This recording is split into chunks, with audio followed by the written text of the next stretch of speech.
ಆರಂಭದಲ್ಲೇ ಈಗ ಬಿಜೆಪಿ ಮುನ್ನಡೆಯನ್ನ ಕಾಯ್ದುಕೊಂಡು ಹೋಗ್ತಾ ಇರೋದನ್ನ ಗಮನಿಸ್ತಾ ಇದ್ರೆ ಬಿಜೆಪಿ ಗೆಲುವಿನ ದಡವನ್ನ ಮುಟ್ಟುವುದು ಸುಲಭ ಅಥವಾ ಆದಷ್ಟು ಬೇಗ ಮುಟ್ಟುತ್ತೆ ಅಂತಾನೆ ಅಂದಾಜಿಸಲಾಗ್ತಾ ಇದೆ. ಗಮನಿಸ್ತಾ ಇದ್ದೀವಿ ಆರಂಭದಲ್ಲೇ ಫಾಸ್ಟ್ ಆ್ಯಂಡ್ ಫ್ಯೂರಿಯಸ್ ಆಗಿ ಮುನ್ನುಗ್ತಾ ಇರೋದು. 14 ಕ್ಷೇತ್ರಗಳಲ್ಲಿ ಬಿಜೆಪಿ ಮುನ್ನಡೆಯನ್ನ ಕಾಯ್ದುಕೊಂಡಿದೆ. 10 ಕ್ಷೇತ್ರಗಳಲ್ಲಿ ಆಮ್ ಆದ್ಮಿ ಪಾರ್ಟಿ ಮುನ್ನಡೆಯನ್ನ ಕಾಯ್ದುಕೊಂಡಿರೋದು.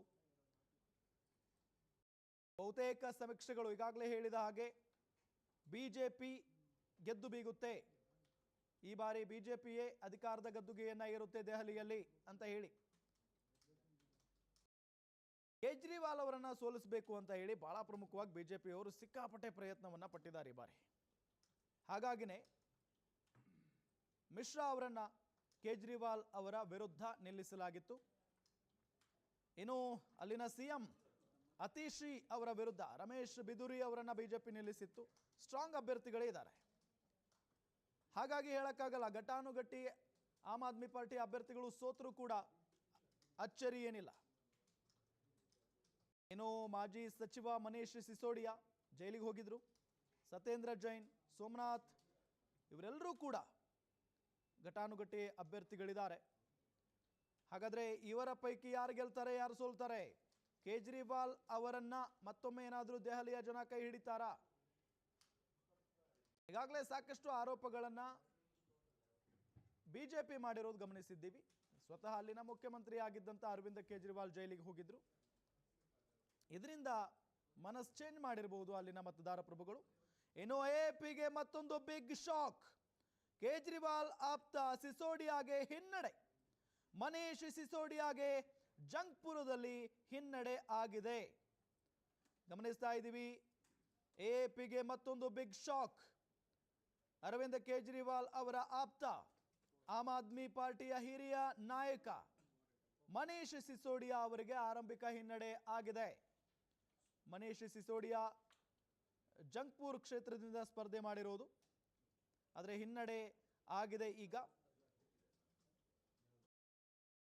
ಮಿಶ್ರಾ ಅವರ ವಿರುದ್ಧ, ಬಿಜೆಪಿಯ ಅಭ್ಯರ್ಥಿ ಮಿಶ್ರಾ ಅವರ ವಿರುದ್ಧ ಹಿನ್ನಡೆಯನ್ನು ಅನುಭವಿಸ್ತಾ ಇದ್ದಾರೆ. ಆದರೆ ಇದು ಫೈನಲ್ ಅಲ್ಲ, ಇದು ಹೀಗೆ ನಡೀತಾ ಇರುತ್ತೆ. ಎಲ್ಲ ಕ್ಷೇತ್ರಗಳಲ್ಲೂ ಕೂಡ ಎಪಿ ಬಿಜೆಪಿ ನಡುವೆ ಬಿಗ್ ಫೈಟ್ ನಡೀತಾ ಇರೋದು. ರಾಷ್ಟ್ರ ರಾಜಧಾನಿಯಲ್ಲಿ ಕಾಂಗ್ರೆಸ್ ಲೆಕ್ಕಕ್ಕೆ ಇಲ್ಲ. ಆರಂಭದಲ್ಲೇ ಆಮ್ ಆದ್ಮಿ ಪಾರ್ಟಿಯನ್ನ ಬಿಜೆಪಿ ಹಿಂದಿಕ್ಕಿ ಮುನ್ನುಗ್ತಾ ಇದೆ. 10ಕ್ಕೂ ಹೆಚ್ಚು ಸ್ಥಾನಗಳಲ್ಲಿ ಬಿಜೆಪಿ ಮುನ್ನಡೆಯನ್ನ ಸಾಧಿಸಿರೋದು. ಬಿಜೆಪಿ ಹಿಂದೆನೇ ಸಾಗ್ತಾ ಇದೆ ಆಮ್ ಆದ್ಮಿ ಪಾರ್ಟಿ. ಯಾವ ಕ್ಷಣದಲ್ಲಿ ಚಿತ್ರಣ ಬದಲಾಗುವಂತ ಸಾಧ್ಯತೆ ಇದೆ, ಯಾವ ಕ್ಷಣದಲ್ಲಿ ಬೇಕಾದರೂ. ದಿಲ್ಲಿಯ ಒಟ್ಟು 70 ಕ್ಷೇತ್ರಗಳಲ್ಲಿ ಯಾರಿಗೆ ಎಷ್ಟು ಸ್ಥಾನ? ಹಾಗಾದ್ರೆ ಇನ್ನು ನವದೆಹಲಿ ಕ್ಷೇತ್ರದಲ್ಲೇ ಅರವಿಂದ್ ಕೇಜ್ರಿವಾಲ್ಗೆ ಆರಂಭಿಕ ಹಿನ್ನಡೆ ಆಗಿರೋದು.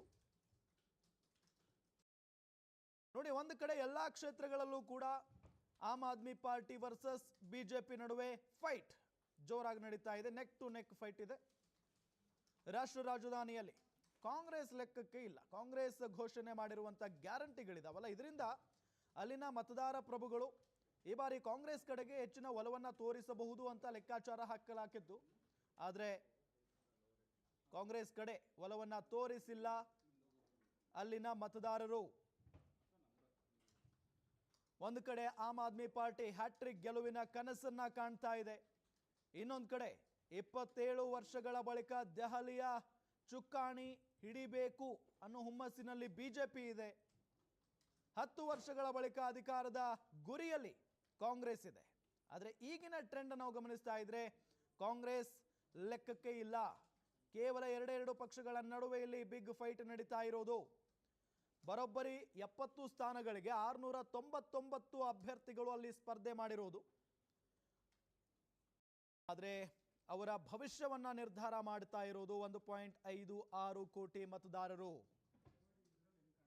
ಕೇವಲ ಆಮ್ ಆದ್ಮಿ ಪಾರ್ಟಿ ಬಿಜೆಪಿ ನಡುವೆ ಫೈಟ್ ನಡೀತಾ ಇದೆ. ಕಾಂಗ್ರೆಸ್ ಶೂನ್ಯ, ಇನ್ನೂ ಕೂಡ ಖಾತೆಯನ್ನು ಓಪನ್ ಮಾಡಿಲ್ಲ, ಲೆಕ್ಕಕ್ಕೆ ಇಲ್ಲ ಅಂತ ಹೇಳಬಹುದು. ಆರಂಭದಲ್ಲೇ ಆಮ್ ಆದ್ಮಿ ಪಾರ್ಟಿಯನ್ನು ಬಿಜೆಪಿ ಹಿಂದಿಕ್ಕಿರೋದು. ಈಗಾಗಲೇ ನಾವು ಕಾಂಗ್ರೆಸ್ನ ಗ್ಯಾರಂಟಿಗಳ ಬಗ್ಗೆ ಮಾತನಾಡ್ತಾ ಇದ್ವಿ. ಕಾಂಗ್ರೆಸ್ ಅಲ್ಲಿ ಹಲವಾರು ಗ್ಯಾರಂಟಿ ಯೋಜನೆಗಳನ್ನು ಘೋಷಣೆ ಮಾಡಿದೆ, ಗ್ಯಾರಂಟಿಗಳನ್ನು ಘೋಷಣೆ ಮಾಡಿದೆ. ಆದರೆ ಯಾಕೋ ಅಲ್ಲಿನ ಮತದಾರರು ಹೆಚ್ಚಿನ ಒಲವನ್ನು ತೋರಿಸಿಲ್ಲ ಆಮ್ ಆದ್ಮಿ ಏನು ಈ ಒಂದು ಕಾಂಗ್ರೆಸ್ನ ಪಾರ್ಟಿ ಮೇಲೆ. ಕಾಂಗ್ರೆಸ್ನ ಯೋಜನೆಗಳು ಬೇಡ ಅಂತ ಹೇಳಿರ್ಬೋದು, ಕಾಂಗ್ರೆಸ್ನ ಗ್ಯಾರಂಟಿ ಬೇಡ, ಆಮ್ ಆದ್ಮಿ ಪಾರ್ಟಿನೇ ಇರಲಿ ಅಥವಾ ಬಿಜೆಪಿನೇ ಇರಲಿ ಅನ್ನೋ ನಿಟ್ಟಿನಲ್ಲಿ ಏನಾದರೂ ನಿರ್ಧಾರವನ್ನು ಮಾಡಿದಾರಾ? ಹಾಗಾದರೆ ಇನ್ನೇನು ಕೆಲವು ಕ್ಷಣಗಳಲ್ಲಿ ಗೊತ್ತಾಗುತ್ತೆ. ಬಹುತೇಕ ಸಮೀಕ್ಷೆಗಳಲ್ಲಿ ಈಗಾಗಲೇ ಹೇಳಿದ ಹಾಗೆ ಅಲ್ಲಿ ಕಮಲ ಕೇಕೆ ಹಾಕೋದು ನಿಶ್ಚಿತ ಅಂತಾನೆ ಹೇಳಲಾಗ್ತಾ ಇದೆ.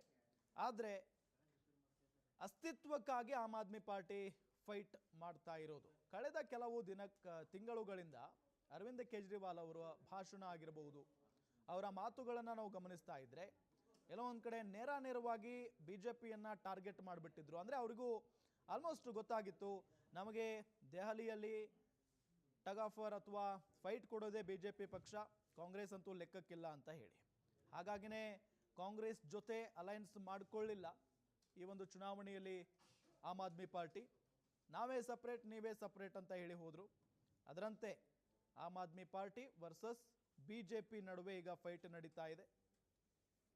ಹಾಗಾದ್ರೆ 27 ವರ್ಷಗಳ ಬಳಿಕ ದೆಹಲಿಯ ಚುಕ್ಕಾಣಿಯನ್ನ ಹಿಡಿಯುತ್ತಾ ಬಿಜೆಪಿ? ಆರಂಭಿಕ ಟ್ರೆಂಡ್ ಗಮನಿಸ್ತಾ ಇದ್ರೆ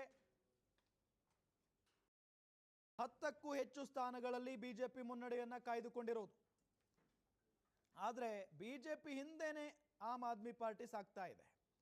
ಹ್ಯಾಟ್ರಿಕ್ ಗೆಲುವಿನ ಕನಸು ನನಸಾಗುತ್ತಾ ಹಾಗಾದ್ರೆ ಆಮ್ ಆದ್ಮಿ ಪಾರ್ಟಿಯದ್ದು? ಆಮ್ ಆದ್ಮಿ ಪಾರ್ಟಿಗೆ ಬೆಳ್ಳಂಬೆಳಗ್ಗೆ big shocking news. Delhi CM ಅತೀಶಿಗೆ ಸ್ವಕ್ಷೇತ್ರದಲ್ಲೇ ತೀವ್ರ ಹಿನ್ನಡೆಯಾಗಿದೆ. ಕಲ್ಕಾಜಿ ಕ್ಷೇತ್ರದಿಂದ ಸ್ಪರ್ಧೆ ಮಾಡಿದ್ದಾರೆ ಸಿಎಂ ಅತೀಶಿ. ನೋಡಿ, ಒಂದು ಕಡೆ ಮಾಜಿ ಸಿಎಂ ಅರವಿಂದ್ ಕೇಜ್ರಿವಾಲ್ ಕ್ಷೇತ್ರದಲ್ಲಿ ಅವರೇ ಹಿನ್ನಡೆಯನ್ನ ಅನುಭವಿಸಿದ್ದಾರೆ. ಮತ್ತೊಂದು ಕಡೆ ಈಗಿನ ಸಿಎಂ ಅತೀಶಿ ಅವರಿಗೂ ಕೂಡ ಸ್ವಕ್ಷೇತ್ರದಲ್ಲೇ ತೀವ್ರ ಹಿನ್ನಡೆ. ಕಲ್ಕಾಜಿ ಕ್ಷೇತ್ರದಿಂದ ಸ್ಪರ್ಧೆ ಮಾಡಿದ್ದಾರೆ ಸಿಎಂ ಅತೀಶಿ. ಹಾಗಾದ್ರೆ ಏನಾಗುತ್ತೆ ರಿಸಲ್ಟ್? ಇದು ಆರಂಭಿಕ ಬೆಳವಣಿಗೆ, ಇನ್ನು ಸಾಕಷ್ಟು ಟೈಮ್ ಇದೆ, ಏನು ಬೇಕಾದರೂ ಆಗಬಹುದು ಅಂತಿಮ ಗಳಿಗೆಯವರೆಗೂ. ನೋಡಿ, ನವದೆಹಲಿ ಕ್ಷೇತ್ರದಲ್ಲೇ ಅರವಿಂದ್ ಕೇಜ್ರಿವಾಲ್ ಒಂದು ಕಡೆ ಹಿನ್ನಡೆಯನ್ನು ಅನುಭವಿಸ್ತಾ ಇದ್ರೆ, ಮತ್ತೊಂದು ಕಡೆ ದೆಹಲಿಯ ಸಿಎಂ ಅತೀಶಿ ಅವರು ಕೂಡ ಸ್ವಕ್ಷೇತ್ರದಲ್ಲೇ ತೀವ್ರ ಹಿನ್ನಡೆಯನ್ನ ಅನುಭವಿಸಿದ್ದಾರೆ. ಕಲ್ಕಾಜಿ ಕ್ಷೇತ್ರ ಅವರದ್ದು, ಅಲ್ಲಿ ಬಿಜೆಪಿ ಅಭ್ಯರ್ಥಿಯ ವಿರುದ್ಧ ಅವರು ಹಿನ್ನಡೆಯನ್ನ ಅನುಭವಿಸ್ತಾ ಇರೋದು. ಆದರೆ ಒಂದಂತೂ ಸ್ಪಷ್ಟ, ಇಲ್ಲಿ ಎಲ್ಲಾ ಕ್ಷೇತ್ರಗಳಲ್ಲೂ ಕೂಡ Aam Aadmi party versus BJP ನಡುವೆ ಫೈಟ್ ನಡೀತಾ ಇದೆ. ಆದರೆ ಕಾಂಗ್ರೆಸ್ ಲೆಕ್ಕಕ್ಕೆ ಇಲ್ಲ ಅನ್ನೋದು ಬಹಳ ನೋವಿನ ಸಂಗತಿ. ಅದು ಕಾಂಗ್ರೆಸ್ನವರಿಗೆ 10 ವರ್ಷಗಳ ಕಾಲ ಅಂದರೆ ನಿರಂತರವಾಗಿ ಆಡಳಿತವನ್ನು ನಡೆಸ್ಕೊಂಡು ಬಂದಂಥ ಕಾಂಗ್ರೆಸ್ ಈಗ 10 ವರ್ಷಗಳಿಂದ ಅಧಿಕಾರದಿಂದ ದೂರ ಇದ್ದಾರೆ ದೆಹಲಿಯಲ್ಲಿ. ಅದಾದ ನಂತರ ಪ್ರಯತ್ನವನ್ನು ಪಟ್ಟಿದ್ದಾರೆ, ಆದರೆ ಬಿಜೆಪಿ ಅಷ್ಟಿಲ್ಲ. ಹಾಗಾಗಿನೇ ಬಿಜೆಪಿ ಸಾಕಷ್ಟು ಬೇರೆ ಬೇರೆ ರೀತಿಯಾದಂಥ ಯೋಜನೆಗಳಾಗಿರ್ಬೋದು ಮತ್ತು ಸರ್ಕಾರದ ಈ ತಪ್ಪುಗಳನ್ನು ಅಥವಾ ಎಡವಟ್ಟುಗಳನ್ನು ಜನರ ಮುಂದೆ ಇಡೋದಾಗಿರ್ಬೋದು, ಇದೆಲ್ಲವನ್ನ ಮಾಡಿ ಅವರು ಜನರಿಗೆ ಹತ್ತಿರ ಆಗಿದ್ದಾರೆ. ಹಾಗಾಗಿನೇ ಈ ಬಾರಿ ಬಿಜೆಪಿ ಕಡೆಗೆ ಮತದಾರ ಪ್ರಭುಗಳು ಹೆಚ್ಚಿನ ಒಲವನ್ನು ಹೊಂದಿದ್ದಾರೆ ಅನ್ನೋದು ಗೊತ್ತಾಗ್ತಾ ಇದೆ. ಏನು ಬೇಕಾದರೂ ಆಗಬಹುದು ರಿಸಲ್ಟ್ ಇವತ್ತು.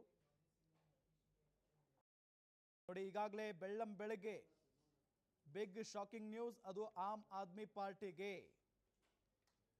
ಇನ್ನು 3 ಪಾರ್ಟಿಗಳು ಏನು ಕಡಿಮೆ ಇಲ್ಲ, ಈ ಉಚಿತಗಳ ಸುರಿಮಳೆಯನ್ನೇ ಸುರಿಸ್ಬಿಟ್ಟಿದಾವಲ್ಲಿ. ನಮ್ಮನ್ನು ಗೆಲ್ಲಿಸಿದ್ರೆ ಇದನ್ನು ಕೊಡ್ತೀವಿ, ನಮ್ಮನ್ನು ಗೆಲ್ಲಿಸಿದ್ರೆ ಅದನ್ನು ಕೊಡ್ತೀವಿ ಅಂತ ಹೇಳಿ. ಹಾಗಾಗಿ ಜನ ಯಾವ ಗ್ಯಾರಂಟಿಗಳ ಕಡೆಗೆ ಹೆಚ್ಚಿನ ಒಲವನ್ನು ಹೊಂದಿದ್ದಾರೆ, ಯಾವ ಪಕ್ಷದ ಪರವಾಗಿ ಹೆಚ್ಚಿನ ಒಲವನ್ನು ಹೊಂದಿದ್ದಾರೆ, ಇದೆಲ್ಲ ಇನ್ನೇನು ಕೆಲವೇ ಕ್ಷಣಗಳಲ್ಲಿ ಗೊತ್ತಾಗ್ತಾ ಹೋಗುತ್ತೆ. ಆದರೆ ಬಹುತೇಕ ಸಮೀಕ್ಷೆಗಳು ಹೇಳ್ತಾ ಇರೋದು ಬಿಜೆಪಿ ಗೆಲ್ಲುತ್ತೆ ಅಂತ ಹೇಳಿ. ಆದರೆ ಇನ್ನೂ ಒಂದಿಷ್ಟು ಸಮೀಕ್ಷೆಗಳು, ಸಂಸ್ಥೆಗಳ ಸಮೀಕ್ಷೆಗಳ ಪ್ರಕಾರ ನೆಕ್ ಟು ನೆಕ್ ಫೈಟ್ ಇರುತ್ತೆ. ಯಾರು ಬೇಕಾದರೂ ಗೆಲ್ಲಬಹುದು, ಬಿಜೆಪಿ ಅಥವಾ ಆಮ್ ಆದ್ಮಿ ಪಾರ್ಟಿ, ಈ 2 ಪಕ್ಷಗಳಲ್ಲಿ ಯಾರು ಬೇಕಾದರೂ ಗೆಲ್ಲಬಹುದು ಅಂತ ಹೇಳಿ. ಆದರೆ ಕಾಂಗ್ರೆಸ್ ಮಾತ್ರ ಲೆಕ್ಕಕ್ಕೆ ಇಲ್ಲ. ಒಂದು ಸ್ವಲ್ಪ ವೋಟ್ ಶೇರ್ ಮಾಡ್ಕೊಳ್ಬಹುದು, ಆದರೆ ಒಂದು ಕ್ಷೇತ್ರ